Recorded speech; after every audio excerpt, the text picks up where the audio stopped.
Assalamualaikum warahmatullahi wabarakatuh.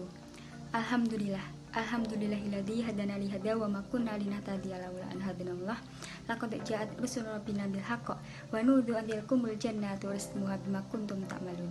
Asyhadu alla ilaha illallah wa asyhadu anna muhammadar rasulullah sallallahu alaihi wasallam. Perkenalkan, nama saya Sofia Fazaroyani dari Prodi Komunikasi Penyiaran Islam Fakultas Usuluddin dan Nahwah IAIN Surakarta. NIM 2012111020. Dosen pengampu yaitu Dr. Nurisman MAG. Di sini saya akan menjelaskan tentang pemikiran kalam menurut Muhammad ibnu Abdul Al-Wahhab.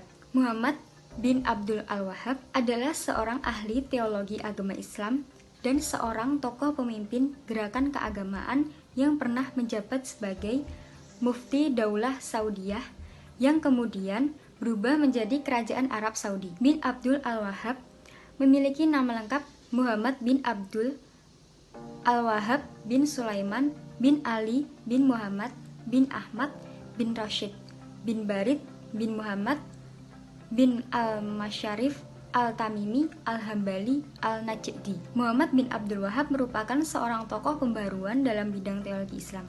Ia dilahirkan di tengah keluarga ulama yang bila ditinjau dari sisi kedudukan berasal dari keluarga terpandang, dan bila ditinjau dari sisi ekonomi juga bukan dari keluarga miskin. Pemikiran Muhammad bin Abdul Wahhab diantaranya yaitu berpegang kepada Al-Quran dan Sunnah sebagai sumber pertama syariat, memurnikan pemahaman tauhid dan menuntut orang muslim untuk kembali seperti orang-orang muslim pada masa awal Islam, yang berpegang teguh kepada manhaj salaf, saleh, dan para imam mujtahid. Sejarah pemikiran kalam. Salah satu pelopor pembaruan dalam dunia Islam Arab adalah suatu aliran yang bernama Wahabiyah, yang sangat berpengaruh di abad ke-19.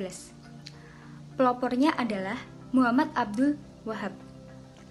Pemikiran yang dikemukakan oleh Muhammad Abdul Wahhab adalah upaya memperbaiki kedudukan umat Islam terhadap paham tauhid yang terdapat di kalangan umat Islam pada saat itu. Paham tauhid mereka telah bercampur dengan ajaran-ajaran tarekat yang sejak abad ke-13 tersebar luas di dunia Islam. Di setiap negara Islam yang dikunjunginya, Muhammad Abdul Wahhab melihat makam-makam syekh tarekat.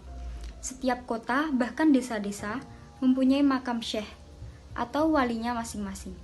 Umat Islam pergi ke makam-makam itu dan meminta pertolongan dari syekh dan walinya yang dimakamkan di sana untuk menyelesaikan masalah kehidupan mereka sehari-hari, seperti meminta diberi anak, jodoh, rezeki, disembuhkan dari penyakit, dan masih banyak lagi. Dan dari situ, Muhammad Abdul Al-Wahhab membuat pokok-pokok pemikiran agar umat muslim tidak melenceng ke jalan yang salah, yaitu yang pertama, yang harus disembah hanyalah Allah, dan orang yang menyembah selain Allah dinyatakan sebagai musyrik. Yang kedua, kebanyakan orang Islam bukan lagi penganut paham tauhid, yang sebenarnya karena mereka meminta pertolongan bukan kepada Allah, melainkan kepada syekh, wali, atau kekuatan goib. Orang Islam yang berperilaku demikian juga dinyatakan musyrik. Yang ketiga, menyebut nama nabi, syekh, atau malaikat sebagai pengantar dalam doa dikatakan sebagai syirik. Yang keempat,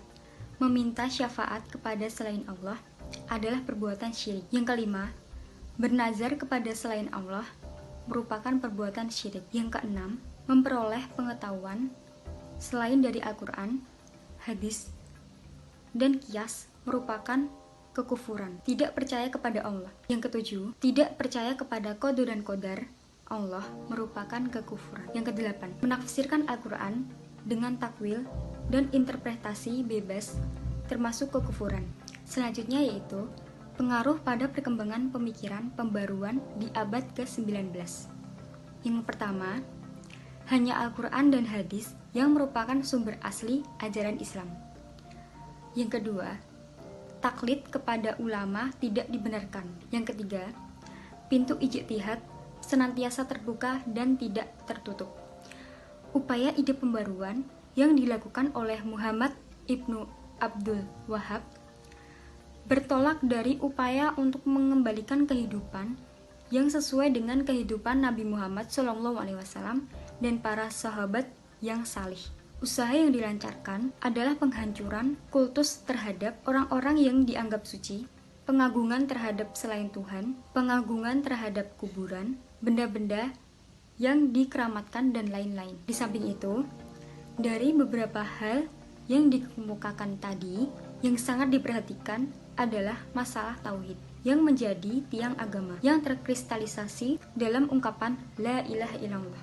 Menurutnya, tauhid telah dirasuki berbagai hal yang hampir menyamai syirik, seperti mengunjungi para wali, mempersembahkan hadiah, dan meyakini bahwa mereka mampu mendatangkan keuntungan dan kesusahan. Mengunjungi kuburan mereka dikunjungi oleh orang dari berbagai penjuru dunia dan diusap-usap. Selanjutnya yaitu gerakan Wahadi atau Muwahhidun, memiliki nilai pembaruan, yaitu yang pertama, sisi keagamaan, taklid ditinggalkan. Sisi akhlak, menjauhkan diri dari sikap kemewah-mewahan, pemborosan, dan kemaksiatan serta kemalasan. Yang ketiga, sisi sosial, kesatuan masyarakat, menjauhkan konflik sosial.